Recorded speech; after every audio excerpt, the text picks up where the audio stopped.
Sí me- Muy bien, adelante, doctor Ricardo. Hola, ¿qué tal? Muy buenas tardes. Muy- Saludos hasta la cuna de la nación, hermana República de Tlaxcala. Hace mucho que no visitamos por allá. Pero es un gusto saludarlo siempre y estoy muy agradecido siempre con la Asociación de Médicos Especialistas en Medicina Familiar del Estado de Tlaxcala, que siempre pues nos están invitando a este tipo de reuniones. Ya tenía un buen ratito que no nos invitaban. Pues bueno, ahora sí que vamos a dar inicio con el siguiente tema, en el cual nos están queriendo compartir un poco de la experiencia que tenemos dentro de la medicina de urgencias, y sobre todo con un tema importante, ¿no? Que es el hablar de las crisis hipertensivas, ¿no? No sé si ya se ve a mi pantalla. Sí, ya se ve. Perfecto. Bueno, el tema de hablar de crisis hipertensivas, perdón que no pueda compartir mi video si no tengo problemas con la red, que es un poco inestable aquí en la parte céntrica y del oriente del centro del país, pero espero que me puedan escuchar y no haya ninguna pausa o un retardo en las diapositivas. Bueno, hablar de crisis hipertensivas es un tema apasionante, pero sobre todo hablar de hipertensión arterial sistémica es un tema pues prioritario dentro de los servicios de salud, hablando tanto del primero como del segundo nivel y hablando sobre todo de aquellos diagnósticos difíciles que se pueden otorgar en el tercer nivel. Realmente aquí para uno, pues a lo mejor nosotros no tenemos un diagnóstico muchas de las veces, fidedigno o exacto. Y esa parte la vamos a compartir directamente dentro de la plática. Los objetivos de esta plática, pues van a ser hablar sobre el panorama de las crisis hipertensivas, las definiciones que hay, el diagnóstico, tratamiento y conclusiones. Realmente no quiero abordar, no quiero fastidiarlos tanto con un tema tan largo y tan extenso, pero vamos a abarcar unos puntos que me parecen importantes. No tengo ningún conflicto de intereses con respecto a esta plática. Pues hablar de crisis hipertensiva o hablando meramente de todo lo que engloba tanto la urgencia como la emergencia, las definiciones que hay actualmente y sobre todo que a nosotros nos engloban para tener un adecuado diagnóstico, van a ser muchas. De hecho, si ustedes se ponen a hablar o a buscar, hablar precisamente de crisis hipertensiva, tanto de la emergencia como de la urgencia, primero tendrían que ver en qué país son los que están englobando todo este tipo de guías. Por ejemplo, hablando precisamente de guías europeas, y hablando como es el Journal de Hipertensión, vamos a encontrar que al final la mayor parte de las guías van a ir mucho de la mano, ¿no? Hablando en este caso de lo que viene siendo la hipertensión aguda severa, que el término que ya engloban lo van a hacer como aquella elevación grave de la presión arterial, ya sea con una cifra igual o mayor a 180, 120 milímetros de mercurio, y en el cual puede haber no puede haber una evidencia de un daño agudo o ya sea un daño a un órgano blanco o que sea potencialmente mortal. Esto es algo importante o interesante porque aquí tendremos que englobar pacientes que ya comúnmente son hipertensos y que van a tener un descontrol. Como ustedes saben, el primer nivel de atención, muchas de las veces los pacientes ni siquiera llegan a tomarse tal vez el medicamento de manera adecuada o correcta, y eso es a lo que a nosotros nos genera mucho problema o mucho conflicto en saber si realmente el paciente está teniendo ya parte de las complicaciones propias de la enfermedad que es la hipertensión arterial, o en dado caso si trae un descontrol independientemente del tratamiento médico que nosotros le estemos dando. Otra definición que inclusive abarcan en esta revisión es la urgencia hipertensiva, que como tal, como definición, y creo que ahí no va a haber tanto problema para todos nosotros, que va a ser esa elevación súbita de la presión arterial sin daño a órgano blanco, que muchas de las veces los pacientes pueden estar asintomáticos y que comúnmente cuando detectan las cifras tensionales por arriba de 180 a 120 pueden estar con una ansiedad indebida precisamente a detectarse esos niveles de cifras tensionales. Hablando como tal en este mismo journal de hipertensión, nos habla precisamente de la definición de emergencia hipertensiva, que van a ser esas cifras tensionales elevadas, que si se mantienen por horas van a conducir a un daño a órgano blanco y con una amenaza progresiva para la vida por arriba de 180 a 120. Y aquí engloban una gran cantidad de patologías, como es el edema agudo pulmonar, la encefalopatía hipertensiva, la disección aórtica, pacientes que llegan a tener hemorragia intracerebral, pacientes embarazadas como preeclampsia, eclampsia, aquellos pacientes que llegan a los servicios de urgencias con dolor torácico y que los englobamos dentro de un síndrome coronario agudo, crisis de feocromocitoma o pacientes que tienen una insuficiencia renal aguda. Pero también hay un punto que van a embarcar mucho también en este tipo de revisiones, como es la hipertensión maligna. Y aquí este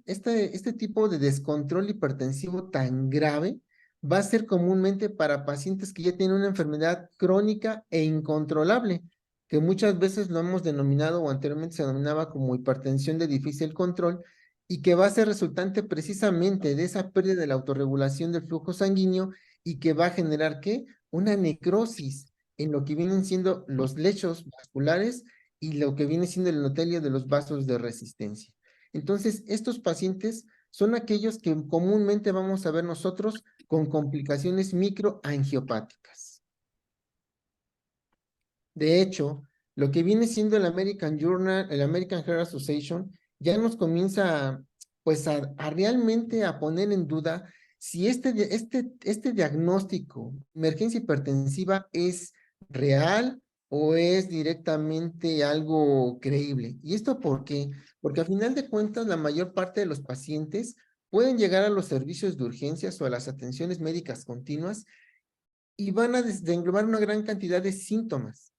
El problema de todo esto es la relevancia que va a tener en el comportamiento hemodinámico, en el comportamiento clínico o inclusive hasta neurológico, puesto que estos pacientes, si ya tienen enfermedad crónica, ya tienen una enfermedad crónica muy avanzada, teniendo un descontrol importante, pues como tal van a generar más el susto. Y muchas de las veces lo que comenta la American Heart Association es, dentro de este punto de vista, es que estos pacientes ya van a estar acostumbrados a manejar cifras tensionales altas y que cuando tienen un valor muy por encima de esto, es lo que los va a hacer generar una llegada a un servicio de urgencias. Pero también está el otro lado de la moneda, que son aquellos pacientes que van a llegar precisamente con un cuadro severo de un descontrol hipertensivo y que los podremos englobar en alguna de las definiciones que habíamos comentado anteriormente, como un síndrome coronario agudo, como un evento de stroke, como pueden ser pacientes con disección aórtica. Entonces, realmente aquí como nos englobamos ya directamente al cuadro clínico a los pacientes, pues directamente la American pues pone en duda que realmente se pueda o no se tenga que retirar este término de emergencia hipertensiva en base al tiempo de atención, porque comúnmente estos pacientes no van a estar acudiendo entre la primera hora, ya son pacientes que pueden tener un ingreso o ya pueden tener un descontrol pasadas hasta más de 24 horas. Ahora, realmente, pues si nos damos cuenta, ya hasta hay un día internacional que habla precisamente para lo que es hipertensión arterial, ¿no? Y la OMS como tal, pues ha definido que somos probablemente más de 1,130 millones de personas que podemos tener hipertensión, donde es mucho más frecuente en hombres que en mujeres.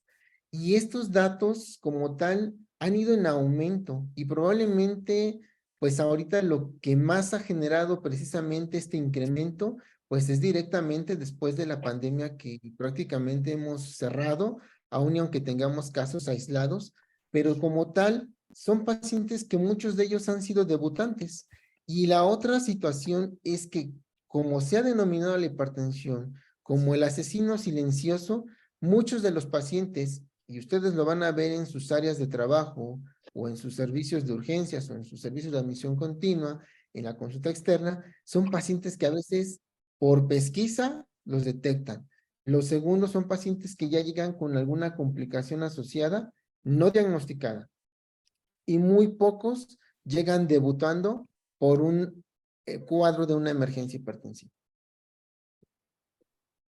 Realmente los datos que hay en México, pues desafortunadamente a veces tenemos muy mala estadística en nuestro país, hablando de la salud pública y hablando sobre todo de la encuesta nacional sobre la salud y envejecimiento en México, en el cual toman como rubro la población de 53 años y más. Y tenemos que en primer lugar vamos a tener un gran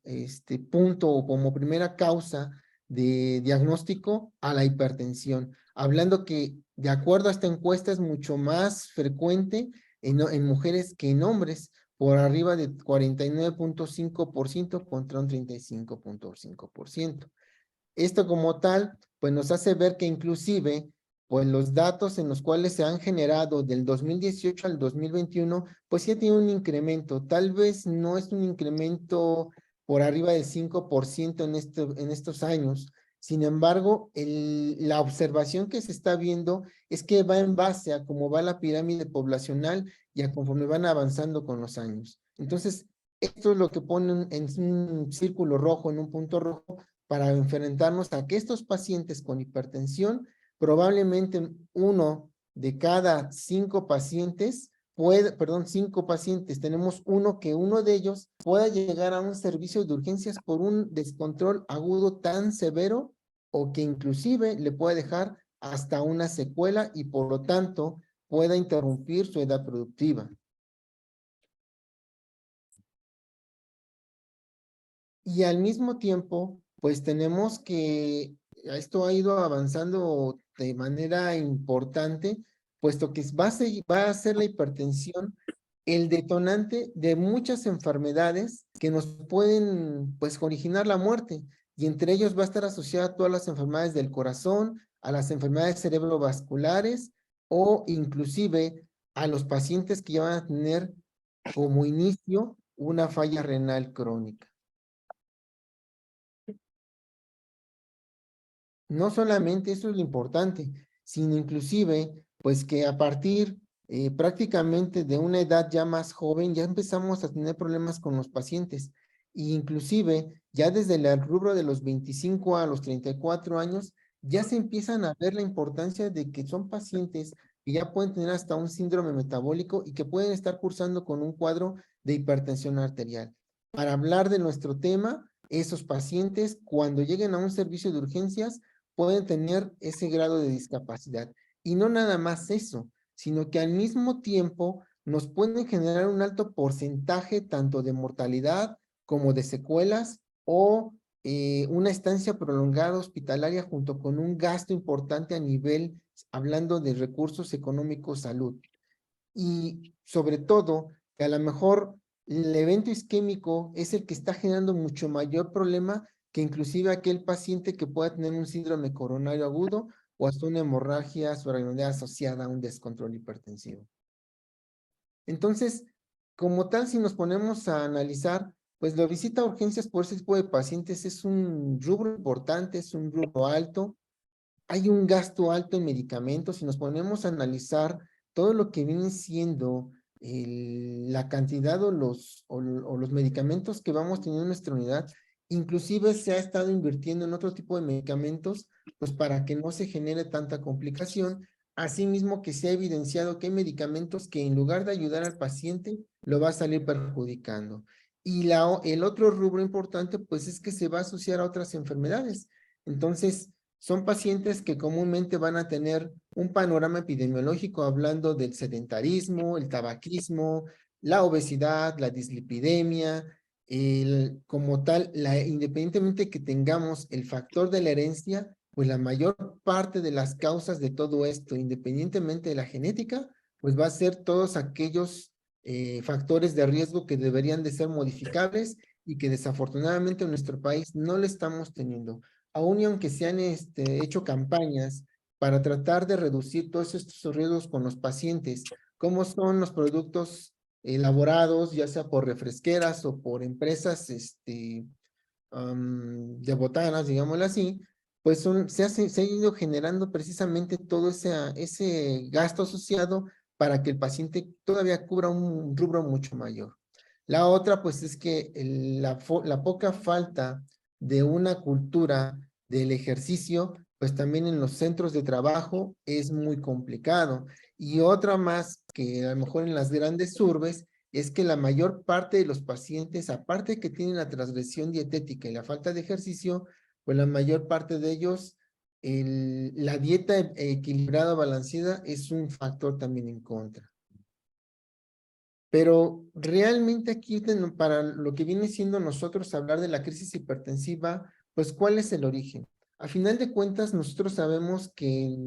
en la circulación de cada uno de nosotros va a tener puntos tanto para generar una vasoconstricción como una vasodilatación. Hablando desde el punto de vista fisiológico, el vaso sanguíneo va a tener sustancias que nos van a ayudar a que se genere una vasodilatación, como es el óxido nítrico entre ellos, que es el más común y el más conocido. Pero también van a haber sustancias en las cuales va a generar que haya una contracción sostenida del músculo liso que envuelve a ese vaso sanguíneo dentro de ese endotelio que va a generar vasoconstricción. Cuando hay una diferencia desordenada precisamente entre lo que viene siendo las sustancias vasodilatadoras junto con las sustancias vasoconstrictoras, esa diferencia va a hacer que el vaso sanguíneo tenga una contracción mucho más sostenida y que por lo tanto en un cilindro que se genera mayor contracción va a generar una tasa de resistencia mucho mayor.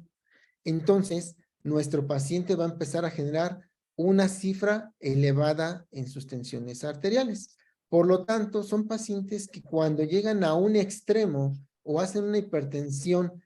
severa no controlada, pues va a hacer que se generen desafortunadamente o afortunadamente, dependiendo del punto de vista en el que ustedes lo vean, un efecto contrarregulador. Hablando desde el punto de vista para otras patologías, es algo bueno que nosotros tengamos una autorregulación, que tengamos un sistema de activación del sistema renina-angiotensina-aldosterona, así como una secreción de hormona antidiurética, pues para que nosotros mantengamos una volemia. Sin embargo, hablando de hipertensión, esto como tal se genera un descontrol importante y se va a generar que la activación del sistema renina-angiotensina-aldosterona junto con una natriuresis inducido precisamente por esa presión a nivel renal, pues se va a generar un incremento en las resistencias vasculares renales y que por lo tanto aumente un daño en la microcirculación, haga un efecto de flick back y haga un círculo vicioso. Asimismo, una activación sostenida va a generar mayor incremento y que por lo tanto falle nuestro sistema de autorregulación y se haga un daño a órgano blanco. Entonces, realmente la emergencia o la urgencia hipertensiva pues va a generar esto, que nuestro mismo organismo, esa falla en la autorregulación nos genera un daño importante. Pero no solamente es eso, sino que al mismo tiempo que se va a generar tanto el incremento en la resistencia vascular renal, la falla de la autorregulación y que entre de una manera repetitiva ese sistema de activación del sistema renina-angiotensina-aldosterona, va a generar un daño microvascular o una lesión endotelial. Esto va a generar dentro de varios sitios una exposición del tejido subendotelial y por lo tanto se va a activar una cascada de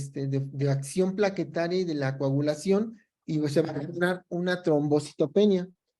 Y esto como tal va a generar una microangiopatía trombótica que va a dañar tanto arterias, cerebro, retina, riñón y corazón. Por lo tanto, aquí, pues lo que se llega prácticamente a generar dentro de todo esto es que se va a tratar de evitar que en un paciente cuando tiene una urgencia hipertensiva, una emergencia hipertensiva, pues este daño microangiopático nos vaya a generar mayor deterioro en cada uno de nuestros órganos diana, como es cerebro, arterias, retina, riñón y corazón. De hecho, pues prácticamente como nos habla en esta revista, el grado 3 de una hipertensión sostenida, que es lo que engloba prácticamente a la emergencia hipertensiva, se ha tratado de evidenciar por medio de un homograma que es BARC, hablando de cerebro, arterias, retina, riñón y corazón. Como tal, englobándolo desde el punto de vista de la emergencia hipertensiva, para que cada uno de nosotros reconozca que el paciente va a necesitar un manejo importante y evidentemente rápido del control de la presión arterial. Ahora, hablando también precisamente de la Sociedad Internacional de Hipertensión, pues en las guías del 2023 nos hablan de una manera muy similar a lo que ya habíamos comentado con las guías europeas y con lo que viene siendo la AJA. Y aquí pues prácticamente siguen englobando que la emergencia hipertensiva es una hipertensión grave en el estadio 3 más los que vienen siendo los síntomas agudos. Y aquí las patologías que prácticamente se pueden englobar, pues va a ser tanto la hipertensión arterial grave, que va a generar un evento vascular cerebral, ya sea hemorrágico o isquémico, el paciente que pueda tener un aneurisma y que por lo tanto puede inclusive generar una disección aórtica, aquel paciente con un síndrome isquémico coronario agudo, una insuficiencia cardíaca o una enfermedad renal aguda. Entonces, dentro del siguiente rubro que se abarcan en estas guías, viene la hipertensión causada por feocromocitoma o sustancias exógenas o simpático-miméticas. Y aquí hablan mucho como tal de lo que vienen siendo las sustancias de abuso. Hay que recordar que pues la que más está, digamos que en uso y la que más se ha evidenciado que nos está generando problemas, pues es el uso de cocaína, ¿no? Es el paciente que más comúnmente llega a los de urgencias y se le tiene que dar un tratamiento médico dirigido cuando se tiene o se sabe del antecedente. Las otras formas graves de hipertensión que se van a causar bajo este argumento, pues entran lo que viene siendo la hipertensión gestacional, la preeclampsia, eclampsia y el síndrome de Hell, y pues también aquí hablan de la hipertensión maligna con o sin microangiopatía trombótica, ya sea a nivel renal, que aquí va a ser prácticamente el paciente que hace falla renal aguda, retina, para todo aquel paciente que va a generar lesiones importantes, y encéfalo, que comúnmente puede ser el paciente que haga evento vascular cerebral asociado a enfermedad de pequeño vaso. Ahora, esa es como tal literatura extranjera de otros países, europea, americana, pero realmente nosotros, ¿qué tenemos en México para esto? Pues bueno, realmente nosotros no tenemos mucho, hablando porque tenemos la norma oficial mexicana, que la última actualización que tenemos es la del 2009, y que prácticamente ahí nos hablan de las definiciones pues básicas y operacionales que se ocupan tanto de urgencia como emergencia, inclusive hablan de la pseudohipertensión, y que prácticamente la urgencia la engloban como una atención inmediata a diferencia de la emergencia. Sin embargo, tenemos una guía de práctica clínica que la última actualización es la del 2020 y está hecha precisamente, pues, sobre todo para el manejo en adultos en los 3 niveles de atención. Aquí el punto importante que a lo que yo quiero llegar es que nosotros debemos de entender qué es lo que el paciente nos va a referir, pero también nosotros qué es lo que vamos a interpretar precisamente dentro de esa atención médica a este tipo de pacientes. Y esto es porque la mayor parte de ellos pues van a tener síntomas prácticamente muy comunes para una infinidad de descontroles, como pueden ser la cefalea, la náusea, la diaforesis, tinnitus, fosfenos, palpitaciones, vómitos. Sin embargo, comúnmente cuando un paciente llega con descontrol hipertensivo es lo que más vamos a ver nosotros. Cuando a veces nosotros decimos el paciente tiene puede tener no una sintomatología tan severa, puede no evidenciarse que el paciente tenga como tal un descontrol evidente, pero cuando yo lo empiezo a ver o lo empiezo a valorar en mi consulta o en la admisión continua o en el área de urgencias y me sale esto en un monitor como sucedió hace un tiempo, pues me pone a mí a dudar precisamente pues si realmente el paciente viene con una urgencia hipertensiva o no. Pues a final de cuentas, si nos ponemos a verlo, yo creo que todos vamos a levantar en la computadora a la mano o en el celular y vamos a decir, pues evidentemente tiene una urgencia, una emergencia hipertensiva. El detalle de todo esto es que a veces, pues no nos ponemos a valorar que con las herramientas que tenemos dentro del trabajo es que no precisamente son las más adecuadas. Y no podemos con eso decir, pues mi paciente sí fue bien valorado desde un principio, cuando probablemente mi equipo de trabajo no está funcionando bien. Entonces, realmente algo que tiene que servir independientemente del cuadro clínico que tenga el paciente, pues es la adecuada evaluación. Y para esto, tendríamos que ponernos a ver en cada una de nuestras unidades qué es lo que tenemos y cómo lo tenemos trabajando. Sobre todo porque la primer norma oficial que se realizó para hablar del instrumento de medición como es el esfingomanómetro, pues fue en el año de 1993. Posteriormente tuvo una actualización en el año 2004 y después de ahí sacaron por medio del CENETEC, que es el quien se encarga de generar innovación y calidad para lo que viene siendo la atención en salud, un manual para que precisamente veamos cómo es la función y cuáles son las recomendaciones de los esfingomanómetros. La última actualización de este tipo de guías, en este caso la norma oficial mexicana, fue en el 2020, que es precisamente para los instrumentos de medición mecánicos no invasivos. Aquí la pregunta sería, pues, ¿realmente se está favoreciendo para que yo pueda también depender de un diagnóstico adecuado de un paciente con emergencia hipertensiva? Bueno, pues a final de cuentas la OPS o la Organización Panamericana de la Salud ha sacado una vía regulatoria precisamente para que nosotros hagamos una adecuada valoración y esto es con dispositivos validados para medir la presión arterial. Comúnmente o cuando nosotros empezamos precisamente a ver pacientes en urgencias, nosotros nos valíamos mucho tanto del esfingomanómetro de mercurio como el anaerobio. Realmente ver un esfingomanómetro digital era muy raro, ¿no? Y aquí la importancia, pues, es de que recientemente en el año 2021, 2022, salió este manual también de la OPS, pues prácticamente la OMS empieza a decir que los dispositivos automáticos para la medición de la presión arterial no invasivos y con brazalete, sí hay como tal una regulación, o sí se debe de tener en cuenta. Si recordamos, hay dispositivos que inclusive ahora en los smartphones dicen que tú pones tu dedo y que prácticamente te miden la presión. Aquí habría que ver si realmente cumple con esas especificaciones. Entonces, hablando precisamente de eso que es el aparato que a nosotros nos va a ayudar a valorar este tipo de pacientes y saber si realmente estamos haciendo una adecuada valoración, pues vamos a hablar precisamente desde el esfingomanómetro de mercurio, el anaerobio y todo lo que vienen siendo los dispositivos digitales.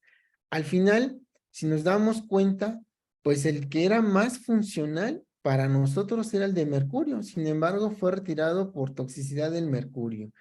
Y de algunos brazaletes digitales, solamente que sean pues tanto automáticos como electrónicos, pero que ya hayan sido validados que su función es adecuada. Si nos damos cuenta, la mayor parte nosotros tenemos un esfingomanómetro anaerobio, pero si no está bien calibrado, no es funcional. Y lo que viene siendo la telefonía móvil con brazaletes, con poner el dedito ahí en nuestra camarita junto con la luz, pero realmente no está validado y no se puede dar como tal que sea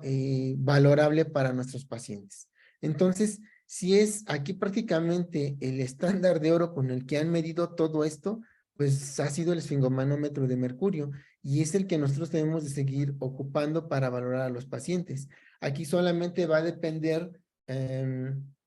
pues de cómo se esté realizando como tal esa medición de la presión arterial. Porque este primer punto que estamos comentando para valorar a estos pacientes, que cada uno de ustedes puede tener una limitación en cuanto al error en esa toma de presión arterial. Y hay que recordar que para la toma de la presión arterial, pues a nosotros nos enseñaron desde la facultad los famosos ruidos de Korokov, que nos hablan precisamente desde la presión sistólica hasta la diastólica auscultada e inclusive que nosotros hemos sentido cuando colocamos nuestros dos dedos, tanto el índice como el medio en la región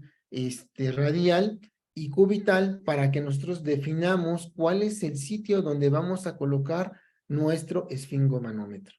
Ahora, ¿qué diferencias entonces hay entre un esfingomanómetro de mercurio anaerobio con lo que vienen siendo los esfingomanómetros digitales? Porque a veces los digitales o los automáticos, cuando tomamos la presión, pues nos pueden dar tanto falsos positivos como falsos negativos. Bueno, estos esfingomanómetros funcionan con una onda oscilométrica y como tal, estos prácticamente van a ir muy englobados a lo que vienen siendo los ruidos de Korokov. Algunos es meramente ya muy convencionales, tienen hasta como un tipo micrófono en el cual te van a ayudar a detectar dónde está tu presión sistólica calculada y tu diastólica, así como tu presión arterial media. Y es prácticamente cubrir esa onda oscilométrica que hace el latido cardíaco cuando pasa el vaso sanguíneo junto a una gran resistencia que envuelve un manguito del esfingomanómetro. El segundo punto, para que nosotros realmente valoremos a un paciente, pues también va a depender en qué condiciones lo vamos a hacer. La mayor parte de los pacientes, si se dan cuenta, pues llegan a la consulta corriendo, ansiosos, se desvelaron, tomaron café en su trabajo, están de posguardia a lo mejor como algunos de nosotros, y eso, pues dentro de la técnica que se describe, pues hay que recordar que no debemos de tomar la presión arterial así. Aquí sería analizar cuántos en los servicios de urgencias realmente, o inclusive en la consulta externa, se sientan unos 5 minutos, que es lo recomendable por la OMS y por la OPS, para que se sienten a reposar en una posición cómoda, en una silla lo más cómoda posible, apoyando tanto espalda como pies, descansando el brazo en una mesa de apoyo y colocar un esfingomanómetro en el cual el paciente pues no tenga algo que le esté generando un estrés para que pueda desarrollar una falsa lectura, que es desde no conversar, que no esté queriendo hacer del baño, que no esté ansioso, que le pongamos el brazalete de manera adecuada. También hay que recordar que el manguito no se debe poner sobre la ropa, sino estar sin ropa y ocupar un tamaño adecuado del manguito. Y esto es que por lo menos reúna del 70 al 80% en lo que es el tamaño del brazo y que no tenga tampoco una gran presión para que pueda generarse una muy, pero muy buena lectura.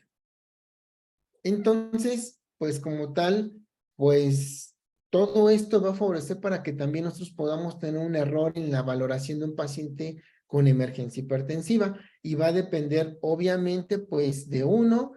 el estado del paciente. Lo segundo, el sesgo que vamos a tener nosotros como médicos, la capacitación en la medición de la presión arterial, desde que si ocupamos uno de mercurio, uno anaerobio,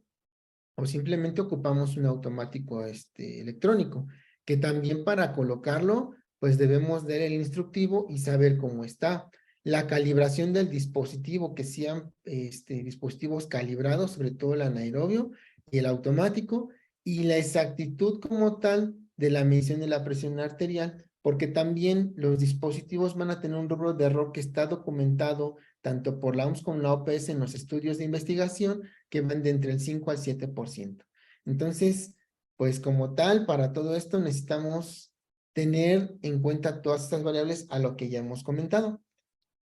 ¿Y por qué es importante esto? Pues porque a final de cuentas, cuando mi paciente llegue a una valoración y yo sepa qué es lo que voy a realizarle en la medición, pues primero tengo que saber cuánto es lo que tiene de cifra tensionar tanto sistólica como diastólica, sacar mi tensión arterial media y que por consiguiente va a ser parte de las metas de mi tratamiento. ¿Por qué? Porque la emergencia hipertensiva está bien estudiada, que lo ideal es bajar entre la primera hora, ya sea entre el 15 o hasta el 25%, dependiendo del tipo de patología que yo tenga en ese momento. Y lo segundo, pues que yo sepa que sí está realizándose tanto la valoración clínica como las cifras tensionales adecuadas y por consiguiente, muy seguramente voy a necesitar algún estudio de gabinete en el cual yo tenga como tal que realizar esa valoración. Hablando, por ejemplo, en el rubro de cerebro, los pacientes que pueden tener un evento isquémico, ya sea un evento, perdón, vascular cerebral, ya sea tanto isquémico como hemorrágico, pues tengo que identificar los síntomas neurológicos. Van a ser pacientes que van a tener cefalea intensa, cefalea brusca, que van a tener datos de un deterioro neurológico, que pueden tener afasia, que pueden tener hemiplegia, que pueden tener alteraciones inclusive hasta del tamaño pupilar o del patrón respiratorio o posturas anormales, crisis convulsivas, desorientación, pacientes que pueden estar con periodos en los cuales van a tener frontalización. Otra situación, pues puede ser los pacientes con dolor torácico. ¿Y cuántos pacientes englobamos en ese aspecto en un síndrome isquémico coronario agudo, en el cual debemos de ser muy perspicaces y aplicar toda la clínica, porque también no todos los pacientes que llegan en emergencia hipertensiva, la causa del dolor es meramente por un infarto. También puede ser la causa que tengan un aneurisma, que ya sea en la entrada del tracto de salida del ventrículo izquierdo o en el callado aórtico, donde pueden tener eso y pueden estar disecando, y que por lo tanto nos confundamos que el paciente tenga un dato clínico de un infarto agudo al miocardio desde el punto de vista clínico.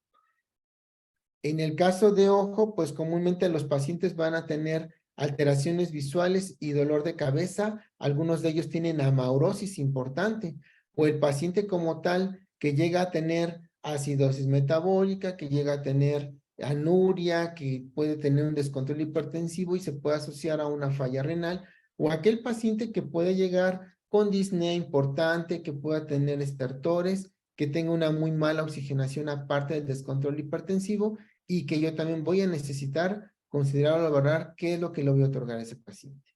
Entonces, dentro de esta valoración clínica, junto con mis cifras de tensión arterial, yo tengo que saber exactamente si mi paciente no cumple con estos puntos para decir que está en un estado de una emergencia hipertensiva. Hay que recordar que la urgencia hipertensiva difícilmente va a llegar a estos rubros, o que ya está bien estudiado que no deben de cubrirse la llegada a estas afecciones a los órganos diana.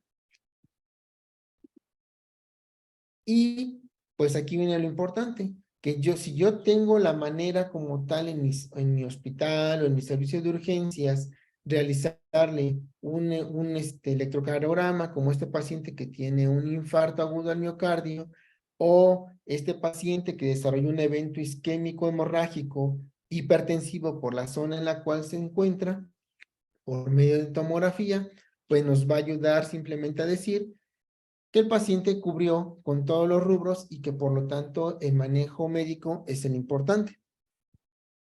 Asimismo, si dentro de mi unidad hospitalaria yo tengo la ventaja de tener el código stroke, pues voy a evidenciar el sitio de obstrucción en una tomografía con contraste, que es prácticamente lo que se hace dentro del programa de código stroke. Aquí el detalle es que muy probablemente muchos de nosotros no tengamos al alcance un estudio tomográfico, o que no tengamos a la cercanía un electrocardiograma. Hay lugares o hay admisiones continuas en las cuales sí se puede desarrollar esto, sí se puede tener, y que nos van a ayudar precisamente a valorar, por lo menos de entrada al paciente con dolor torácico, que no tenga esto. Y esto es gracias a los programas de código infarto. Y por ejemplo, ahorita que está en boga el PAI de código infarto para las unidades de primer nivel de atención, en el cual se busca que ya desde una UMF el paciente pues tenga un diagnóstico oportuno y una trombolisis oportuna. En algunos momentos o en algunos casos, si el médico como tal sabe desarrollar o sabe hablar precisamente de lo que puede ocupar gracias al ultrasonido, aún en un consultorio es de mucha gran ayuda, porque entonces a mí me va a ayudar a ver qué paciente es el que llega en el contexto de una falla cardíaca, y empezamos a ver artefactos dentro del pulmón que nos haga pensar que estamos en lo correcto, lo que estamos revisando, lo que estamos auscultando a ese paciente que viene con cifras tensionales altas, que viene con disnea, que a lo mejor lo escucho con un ritmo de galope, lo escucho con estertores, y aún así quiero saber cuánto es el grado, pues puedo ver desde un pulmón con un patrón mínimo o hasta un pulmón blanco. Entonces, sí es importante que nosotros sepamos eso. O aquel paciente que llega con dolor abdominal intenso, que llega con emergencia hipertensiva, diaforético, palpitaciones, le hago un ultrasonido a nivel abdominal y puedo encontrar que el paciente tenga una disección aórtica. Y esto también lo puedo hacer gracias al ultrasonido desde lo que viene siendo el consultorio médico. Ahora, independientemente de, pues, de todo esto, hablar precisamente del tratamiento, pues es un poco complicado hablando de lo que vienen siendo los hospitales en México, porque no todos podemos tener la ventaja de tener medicamentos intravenosos para el control de este tipo de pacientes. Hablando meramente de, por ejemplo, nitroprusiato de sodio, que es un medicamento vasodilatador de una acción pues bastante rápida, que independientemente de que su metabolismo sea o genere una sustancia similar al cianuro y que hay que cuidarle la intoxicación, pero nos puede ayudar de manera rápida a reducir esas cifras de tensión arterial y que pues es de mucha ayuda, sobre todo para el paciente que tiene un edema agudo pulmonar de origen cardiogénico. A lo mejor, si no lo tenemos, podemos ocupar nitroglicerina o urapidil, que es en el caso del urapidil, pues es un medicamento que funciona a nivel similar de los calcioantagonistas, pero que tampoco tenemos. Nicardipine, que es un medicamento intravenoso igual, muy similar o familia de los calcioantagonistas, pues tampoco lo tenemos. La betalol, que comúnmente lo ocupamos sobre todo para los códigos ERI o códigos ORO, o código mater, como lo tengamos en algunos de nuestros lugares donde trabajamos, pues desafortunadamente tampoco lo tenemos, a pesar de que es un medicamento de primera línea para la paciente obstétrica y para algunos pacientes que tienen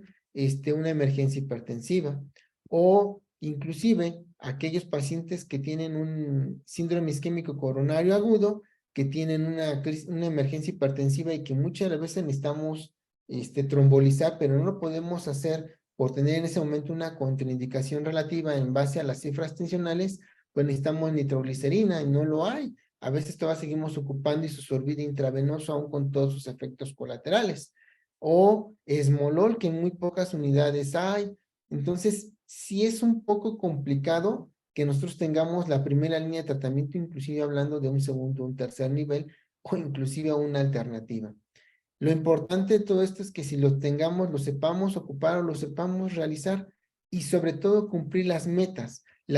que son la reducción de la presión arterial media entre el 20 y el 25% o por lo menos reducir por abajo de 140 o de 160 dependiendo el tipo de paciente que tengamos y las condiciones en las cuales sean dentro de la primera hora. Hay que recordar que hablando de los descontroles hipertensivos o de la urgencia hipertensiva o de la hipertensión de difícil control para los pacientes que ya son crónicos, pues difícilmente vamos a realizarlo rápidamente. Entonces, tenemos hasta un lapso de 24 horas para realizar eso. Y pues como tal, los medicamentos que podemos ocupar, pues la mayor parte de ellos empiezan a actuar desde el primer minuto hasta los 5 minutos o de manera inmediata y sobre todo cuánto es lo que dura su sitio de acción. Como comentaba, pues habría que conocer tanto las contraindicaciones como los efectos adversos que van a tener el uso de estos medicamentos. Realmente, pues nosotros no tenemos más en las unidades más que tener a lo mejor el uso del metoprolol, aunque tenemos metoprolol en vía oral, no tenemos metoprolol intravenoso. Podemos tener esmolol en algunas unidades, solamente hay que saber hacer bien el afore y considerar que habrá pacientes que puedan tener la bradicardia y si tienen algún agravante extra o por la edad, pues pueden hacer hasta un bloqueo de segundo o de tercer grado. La betalol, pues que comúnmente también lo ocupamos mucho para las pacientes embarazadas, pero precisamente por los efectos colaterales pues van a ser comúnmente adjudicados al feto o a nivel pulmonar. Fenoldopan realmente pues no hay ya en México, clevidipine no hemos tenido, ni cardipine, nitroglicerina sí lo hemos ocupado comúnmente en los pacientes con fallas cardíacas y con síndromes coronarios agudos. Y nitroprusiato, pues no ha habido mucho, enalaprilad no hay, urapidil tampoco, y pues fentolamina solamente lo hemos ocupado en los casos de reacciones por foliocromocitoma, pero hasta ahí. Ahora, independientemente de eso, pues nosotros, aunque les estoy mostrando las recomendaciones de guías internacionales, pues aquí también lo importante es ustedes qué van a ofrecer en base a lo que viene siendo las guías de práctica clínica, que son las que comúnmente nos ayudan a nosotros en México a realizar o a dar un manejo médico. Y sobre todo, pues también cómo lo vamos a abordar, hablando desde el punto de vista segundo nivel y tercer nivel, que vienen siendo la toma tanto los auxiliares de diagnóstico como lo que vienen siendo los estudios de gabinete y de manera inmediata considerar que en la emergencia hipertensiva, pues si tenemos el manejo, pues sobre todo para el órgano específico que se está dañando, pues darle un manejo hospitalario y en el caso de la urgencia hipertensiva, pues como tal, darle un seguimiento vía oral y control por su consulta externa. Pero aquí vuelvo a lo mismo, lo importante es saber hacia dónde nos vamos a ir englobados y precisamente el flujograma que otorga la guía de práctica clínica, pues es en base al nivel de evidencia y en base a los niveles de recomendación, pues qué es lo que vamos a estar realizando tanto de estudios de extensión o de gabinete, así como cuánto es lo que debemos disminuir, en este caso, del porcentaje de la tensión arterial media, sobre todo dentro de la primera hora. Probablemente aquí sea el problema cuando nosotros hablamos directamente de lo que viene siendo primer nivel. ¿Por qué? Porque en primer nivel, si yo tengo un paciente con edema agudo pulmonar, pues en primer lugar, a veces no tenemos radiografías, no tenemos un laboratorio que a nosotros nos tome unas enzimas cardíacas. Pero si yo tengo un paciente, en ese momento tengo un electrocardiograma, se vale que yo pueda realizarle un estudio de electrocardiograma y pueda ir englobado mucho más el paciente si la causa es meramente por algún origen de un infarto o únicamente es un descontrol por una falla cardíaca que se llevó a una clase funcional extrema. En el caso de los pacientes que tienen consumo de drogas de abuso, pues no todos tenemos un perfil toxicológico, ¿no? Y lo ideal, pues sería tener como tal ese perfil toxicológico y iniciar un manejo médico establecido. ¿Cuántos pacientes también hemos tenido así? Y a veces hasta no les damos ni siquiera el manejo médico adecuado. O inclusive este paciente con encefalopatía hipertensiva que necesita un estudio tomográfico, el grado neurológico de a veces que tienen extremo de inquietud, son pacientes que a veces los tenemos que dar una ventilación mecánica, un manejo avanzado de la vía aérea que difícilmente se puede hacer en primer nivel. Entonces, realmente aquí, pues no se trata de que yo tenga un trébol de buena suerte, sino que simplemente sepa hacia dónde voy a englobar. Hablando meramente, pues como tal, de en primer nivel, qué es lo que puedo, lo que no puedo hacer, pues la guía de práctica clínica, pues de entrada recomienda que no debemos de dar medicamentos sublinguales, ¿no? Por ejemplo, hablando de los IECAS, captopril, enalapril, porque el paciente puede hacer una reacción adversa muy severa, como una reacción alérgica, una angioedema, y se obstruye pues de manera importante lo que viene siendo la vía aérea y que por lo tanto sea una complicación asociada por algo que el paciente no tenía. Realmente a veces muchos pacientes no saben en qué momento puedan hacer una reacción alérgica y nosotros por querer ayudar al paciente pues podemos tener ese gran problema. El otro punto, por ejemplo, no se recomienda el uso de nifedipino sublingual, que es de 10 miligramos en gel, porque esa baja de presión arterial tan abrupta que tiene, pues el paciente le va a generar mucho mayor problema de cefalea, mayor sintomatología, y hay que recordar que una elevación, una disminución brusca de esto, pues va a generar daño sobre todo a nivel cerebral. Hay pacientes, hay médicos que inclusive me ha tocado observar, compañeros míos, que han dado inclusive isosorbide de 5 miligramos sublingual, y a veces lo que ocurre con los pacientes es que se genera un fenómeno de robo coronario y el paciente se hipotensa y hasta empieza con datos como tal de choque. Entonces, pues también no es tan prudente que nosotros ocupemos eso. En algunos lugares también inclusive, como han evidenciado que por experiencia el uso del metamizol puede bajar la presión arterial, pues también lo han llegado a ocupar sin tener alguna situación, alguna razón. No es lo recomendable tampoco, porque lo único que van a hacer es por efecto de los AINES que trabaja a nivel de la cascada de la inflamación y les va a generar mucho mayor problema a los pacientes. Aquí a lo mejor la pregunta, pues para nosotros sería entonces, ¿qué le voy a hacer en una unidad de primer nivel? Porque si entonces yo les digo, no le pongas esto sublingual, no le hagas esto, no le apliques, por ejemplo, hay quienes inclusive le pueden otorgar o le inyectan un furosemide a un paciente,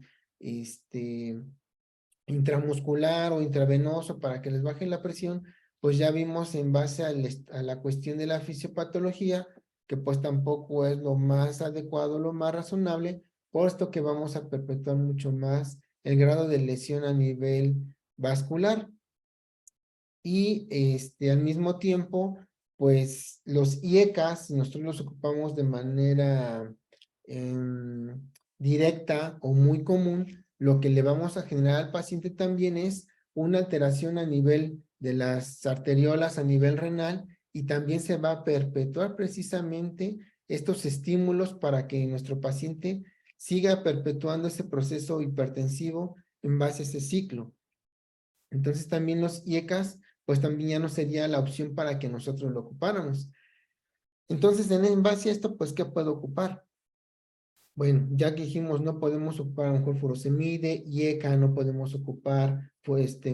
metamizol, no podemos ocupar enalapril, captopril. Bueno, lo ideal o la primera opción sería ocupar en dado caso un paciente con un calcio antagonista de acción prolongada. Pero si es un paciente que como tal no es posible que pueda ingerir el medicamento, pues entonces la emergencia hipertensiva, lo prudente es llevarlo al servicio de emergencias o al hospital de segundo nivel para que pueda ser pues atendido en el aspecto de manejo intravenoso con antihipertensivos o inclusive como ya habíamos comentado, hay algunos de ellos que pueden ser sometidos a ventilación, intubación para poder hacer algún estudio de extensión. Creo yo que esa es la parte complicada para el primer nivel de atención, saber hacia dónde se van a dirigir y saber precisamente qué es lo que le van a otorgar a un paciente. Y el objetivo de la plática, pues sí es decirles que tienen varias opciones de tratamiento, pero también el objetivo es decirles a ustedes que también debemos de valorar de manera adecuada a un paciente, porque a veces si lo tratamos por cifras tensionales, únicamente y no englobamos el cuadro clínico del paciente, pues desafortunadamente tendremos muchos errores, muchas complicaciones y por eso hice ese hincapié en saber precisamente qué esfingomanómetro es el que ocupamos, si sabemos como tal la técnica, si sabemos como tal como la medición o inclusive si sabemos nosotros el sesgo que puede tener entre colocar un brazalete en la pierna con respecto al brazo en la muñeca, porque eso también va a variar demasiado para valorar este tipo de pacientes. El personal de enfermería muchas de las veces pues trata de ocupar el brazalete para la región del antebrazo en lo que viene siendo la pierna y pues no es lo ideal porque precisamente las resistencias son distintas a ese nivel y eso nos va también a generar un sesgo. Entonces, en base a esto, pues cada uno de ustedes tiene que, en primer lugar,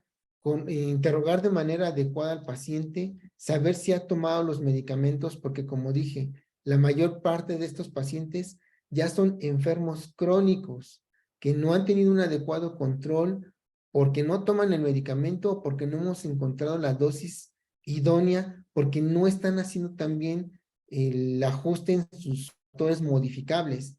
y que muy raramente tendremos algún paciente joven que debute y que el manejo, pues muchos de ellos hasta con un antihipertensivo vía oral mejoran bastante, que es como la mayor parte de los hospitales en segundo nivel o hasta inclusive en tercer nivel los hemos manejado así. Entonces, espero que le haya sido fructífera la plática a todos ustedes y puedan extender algún comentario con respecto a esto. Muchas gracias. Sí, muchísimas gracias, doctor. Si alguno quiere levantar su mano o empiezo, me dieron una pregunta, inbox, no la quisieron escribir a todos. Me dice, ¿qué hacemos con los pacientes que por dolor de cabeza y temen que tengan hipertensión, solo se automedican los sartán sublingual? ¿cuáles serían los efectos secundarios de esa? Bueno, pues como ya habíamos comentado, difícilmente los pacientes pues van a tener pues una adecuada respuesta a un medicamento sublingual, ¿no? Hay que recordar que tenemos medicamentos de prescripción sublingual. Si ustedes me dicen, yo tengo la opción, por ejemplo, algunos de nosotros podemos tener isosorbide intranasal, pues es una opción más que tenemos para tratamiento. Algún otro medicamento sublingual. Losartán no está hecho para darles el medicamento sublingual. Recuerdo hace mucho tiempo que también daban metoprolol sublingual para el manejo de la taquicardia, o sea, tampoco. Hay que recordar que los medicamentos están hechos precisamente para que nosotros los otorguemos de manera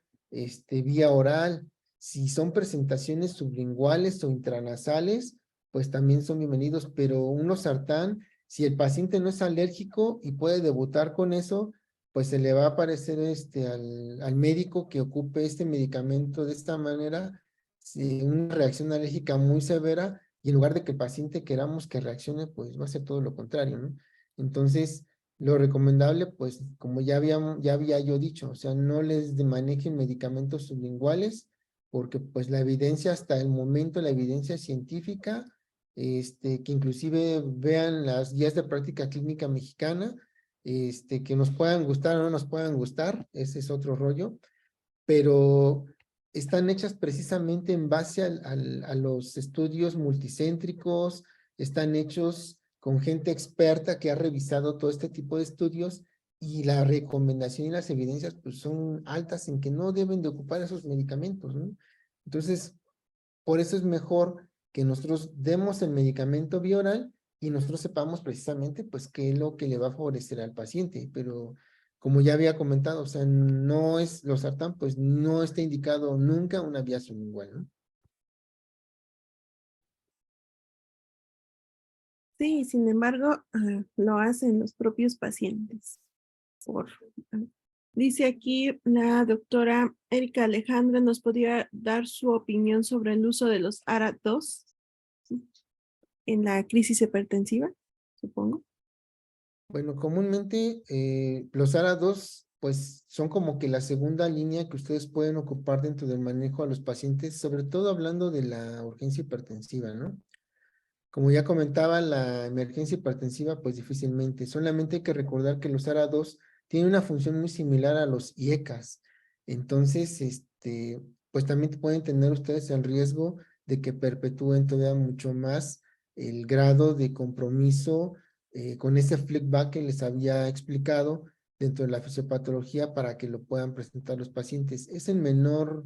riesgo, y por eso es así como que la segunda opción en el manejo de la urgencia, de lo que viene siendo la urgencia hipertensiva. De primera instancia, pues preferimos manejar el calcio antagonista, y posteriormente, ya si ustedes quieren ocupar un ARA2 lo pueden hacer, y si no, pues ocupen un beta bloqueador antes del ARA2 para que también les ayude a los pacientes a mejorar precisamente esa urgencia hipertensiva. Y en algunos casos, sobre todo los que todavía tienen la necesidad de tener una triple terapia, hay muchos que ocupan algún medicamento como por ejemplo el Prazosin, que Prazosin sobre todo lo hemos ocupado para el paciente nefrópata crónico, que es de difícil control, que muchas de las veces, aun y aunque tengas a calcio antagonista, vasodilatador, beta bloqueador, ocupas un alfa adrenérgico, y aún así el paciente es muy difícil controlarlo. Y hay inclusive pacientes que tienen enfermedad renal crónica, que se ocupa el diurético. En un paciente que no orina, pues es muy complicado que tenga la acción que esperamos, pero que ahí viene mucho más englobado con la terapia de sustitución renal que tenga el paciente. Entonces eso sí nos puede ayudar mucho más que como tal darle seguimiento al paciente que pueda tener un ARA2. Muy bien, muchas gracias. La doctora Wendy nos dice excelente charla. La doctora Hilda Montero Segura también excelente ponencia.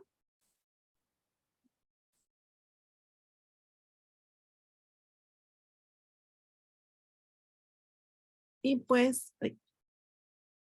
agradecemos de parte de la Asociación de Médicos Especialistas en Medicina Familiar del Estado de Tlaxcala, pues la participación del doctor Ricardo Aguilar Padilla como ponente en esta noche con el tema crisis hipertensivas. Y pues también les vamos dando el anuncio de que el doctor nos dará para el próximo año el taller de interpretación radiográfica.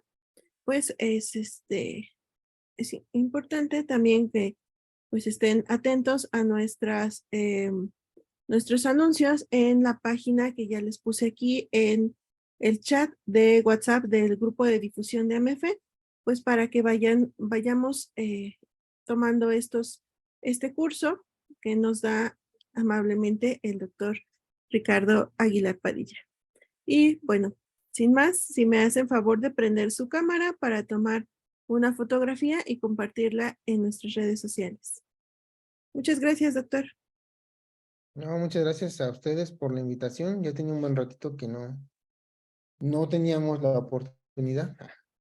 pero esperemos que a lo mejor les pueda haber ayudado en algo y los haya hecho analizar con respecto a algo tan sencillo como es valorar a un paciente y sobre todo porque a veces es donde más tenemos los errores por una inadecuada valoración o una inadecuada toma de presión arterial. Y ustedes dense cuenta que cuántos de nosotros, y digo, no me incluyo, cuando empezamos en todo esto, consideramos que una toma de presión arterial es algo tan sencillo pero que es parte importante del médico, de la enfermera y de aquellos que tenemos los cuidados del paciente para poder valorarlos de manera adecuada. Entonces, siempre va a ser importante que todos vayamos haciendo esa valoración y que no se les olvide regresar a las bases de que cada uno de nosotros tomamos cuando iniciamos a estudiar medicina y ahora que ya la mayoría de todos ustedes son médicos familiares y que muchos de aquí médicos residentes, traten bien al paciente, traten de preguntarle lo mejor posible, tóquenlo, porque tocarlo es precisamente ocupar un baumanómetro y muchas de las veces eso calma mucho la ansiedad de ese paciente que viene asustado porque se encontró la presión alta. Créanme que eso ayuda bastante y yo creo que el médico familiar siempre ha hecho una gran labor con respecto a eso en las unidades de medicina familiar, porque son los que nos calman precisamente los pacientes que los tratan desde el primer nivel de atención y difícilmente a nosotros nos llegan tanto al segundo como al tercer nivel. Así es, y muchas veces también pues es hipertensión reactiva,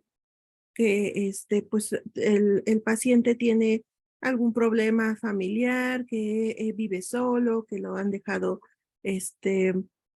sin algún apoyo, viene, nos platica también su sentir y pues con eso ya también se calma y no como tal es una crisis hipertensiva, pero sí es un descontrol de su presión y todo por alguna cuestión emocional. Y pues para eso también, como médicos familiares, es nuestra labor escucharlos y pues también hacer una intervención ahí con ellos, con esta familia, pues para que desde lo psicológico, desde la cuestión mental, pues haya un control tanto metabólico como en este caso que estamos hablando de la presión arterial. Y pues, no muchos abrieron su cámara, pero muchísimas gracias, doctora. Ah, ahí está, ahí está. Ahí está. Eso, abran. ¿Listo? Ah, pues ahí van, creo que van más personas. Pues muchas gracias, doctora Alma Jamie, doctora Elizabeth Méndez, que siempre nos están acompañando, al doctor Juan, al doctor Ricardo, doctor Ricardo residente, doctor Juan ya médico familiar, y pues